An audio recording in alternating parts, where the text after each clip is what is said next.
À l'événement, c'est le ministre des Médias et de la Communication, Yava Kouigan, qui a représenté le président Forgna Simbé. À l'endroit de la population, elle a transmis les chaleureuses salutations et ses vœux les meilleurs de Mgna Simbé. Sans oublier les salutations de circonstance de Madame le Premier ministre et du gouvernement. Du 03 au 18 août 2024, la population d'Agoé est en fête. Cette fête, du Nyosa, est dédiée aux fils et filles des communautés Aoué d'Aflao, d'Agoé Nivé et de Baie-Pointe. Elle est marquée par plusieurs activités qui célèbrent l'identité culturelle des trois communautés. Axée sur le thème du Nyosa, pour l'identité culturelle, la dignité de la femme et de la jeunesse. Acteur de développement à la base, la fête traditionnelle du Nyosa est une opportunité pour les fils et filles d'Aflao, Baie et Agoé Nivé de faire valoir et pérenniser leur attachement aux valeurs culturelles, identitaires d'une part et d'autre part, à valoriser leur compréhension personnelle afin de mettre ces trois communautés au service du développement de leur milieu. C'est en 2017 que la fête du Nyosa a été instituée comme fête du renouveau placée sous l'autorité des chefs traditionnels. L'objectif, le développement du Grand Lomé tout en ayant à l'esprit les aspirations des populations, des communautés Aflao, Baie et Agoé Nivé basées sur la préservation des valeurs face au développement urbain dans une capitale togolaise confrontée aux dures réalités de l'urbanisation et aux différentes crises identitaires qui tendent à leur faire perdre leurs valeurs culturelles et traditionnelles dans cette diversité de patrimoine culturel. Au-delà de sa dimension festive, le comité d'organisation a mis les petits plats dans les grands en pensant à l'éducation, au social. La preuve des bourses scolaires sont données aux meilleures jeunes filles des trois communautés ayant brillamment obtenu leur BEPC, une manière d'encourager la scolarisation des filles et l'égalité des chances en matière d'éducation. Sans oublier les travaux de construction de 6 nouveaux forages qui seront réalisés dans des localités du Grand Lomé. Ces infrastructures amélioreront directement la qualité de vie des habitants en leur fournissant un accès à l'eau potable. Dans un discours prononcé par Madame Yava Kouigan, elle a relevé l'attachement du président Forgna Simbé, à la consolidation de la cohésion sociale et de la stabilité. Je vous transmets ces chaleureuses salutations et ces vœux les meilleurs. Je vous prie également de recevoir, par ma voix, les salutations de circonstance de Madame le Premier ministre et du gouvernement, a laissé entendre à l'endroit de la population, Madame Kouigan.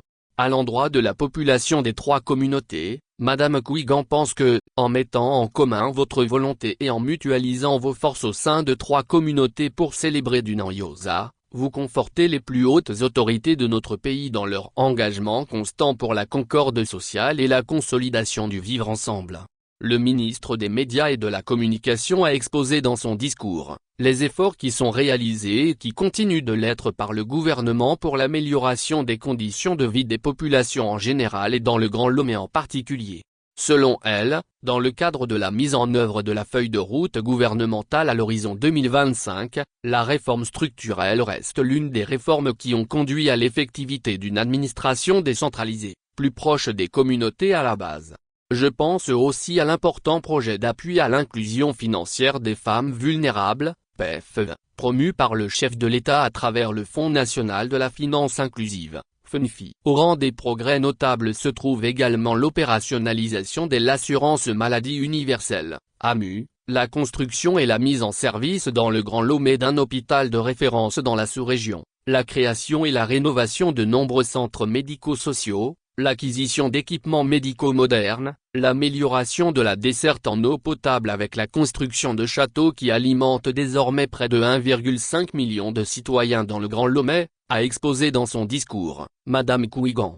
Le défi de la préservation de ce climat constitue aujourd'hui, et de plus en plus, un défi permanent que les plus hautes autorités de notre pays relèvent remarquablement. Dans ces circonstances, je voudrais nous convier instamment à joindre notre conscience collective, notre vigilance, nos efforts et nos prières à l'engagement et à la bravoure des forces de défense et de sécurité qui veillent sur notre quiétude et protègent, nuit et jour, la paix et la sécurité. Nos pensées pieuses vont aux vaillants héros qui ont consenti le sacrifice suprême au champ d'honneur pour défendre la patrie, a indiqué Madame Kouigan. Relevez les grands défis qui se posent à vos trois communautés. La fête du Nyosa pour les populations des trois communautés est synonyme retour aux sources et une occasion de réfléchir ensemble aux grands défis. Pour Madame Kouigan, En faisant de la femme et des jeunes des acteurs clés de développement à la base, vous montrez bien à quel point il est important que les sources de l'identité culturelle continuent d'irriguer les fondamentaux de la dignité humaine que nous devons conserver, protéger, cultiver et transmettre aux générations futures. Dunan Yoz a-t-il célèbre l'identité du terroir et l'excellence. Selon elle, ces valeurs culturelles constituent une source intarissable contribuant à l'atteinte des nobles objectifs inscrits dans le thème de cette célébration, tout en appelant à maintenir le lien avec nos valeurs originelles et nous recentrer sur les repères essentiels de nos sociétés ancestrales dans un monde en proie avec la généralisation des technologies de l'information et de la communication qui, dira Madame Kouigan, soumet notre jeunesse à une constante pression due aux influences extérieures. Nous devons compter d'abord sur nos propres forces pour construire un modèle de développement durable, a indiqué Madame Kouigan, précisant que le Grand Lomé regorge par ailleurs de potentialités culturelles et touristiques qui doivent être exploitées avec responsabilité et efficience pour le bien-être de nos populations. Elle félicitait les populations de leur adhésion à la politique de paix et d'inclusion, en faveur du mieux-être pour tous. En témoigne le plébiscite observé lors des élections législatives et régionales du 29 avril 2024. Ce choix éclairé que vous avez fait, est le signe de votre adhésion à la politique de paix et d'inclusion, en faveur du mieux-être pour tous, a souligné Madame Kouigan. Rappelons que, Dunan Yoz 2024 a non seulement mis en lumière la valorisation de l'identité du terroir, mais aussi, la célébration de l'excellence des jeunes filles et fils des trois communautés.